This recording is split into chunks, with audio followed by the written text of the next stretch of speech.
ও মা, কি বানাচ্ছেন এগুলো? বাঁধাকপির পাকোড়া।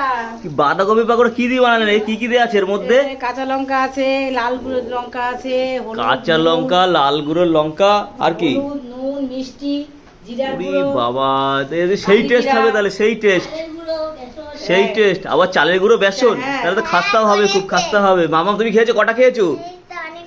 উড়ে বাবা, তো 4-5টা খাওয়া, আবার এটা গরমটা নিয়েছো, ছ্যাঁকা লাগেনি? দেখো এক্ষুনি তোমার ছ্যাঁকা লাগতো। উড়িয়ে বাবা, আজকে দুপুরবেলা, আজকে তাহলে দুপুরবেলা পাকোড়া দিয়ে, বাঁধাকপি পাকোড়া দিয়ে, ডাল দিয়ে, টক ডাল দিয়ে ভাত হবে, তাই তো? সেটা খাওয়াবে আমাদের, তাইলে? মামা তোমাকে, আচ্ছা সোনা আবার শশা কাটছে না, তোমাকে দেওয়া হবে না কিন্তু বড়ার, তুমি অনেক বড়া খেয়েছো। হ্যাঁ, আর বড়া দেওয়া যাবে না। এই যা আছে এখন আমি খাবো, মাম্মাও খাবে, দিদন খাবে, সবাই খাবে, দেখেছো? এই বড়া ভাজা রেডি হয়ে গেছে। বাহ, হেভি হবে, হেভি হবে, হেভি হবে, সুপার সুপার। দেখেছো দেখেছো? এই যে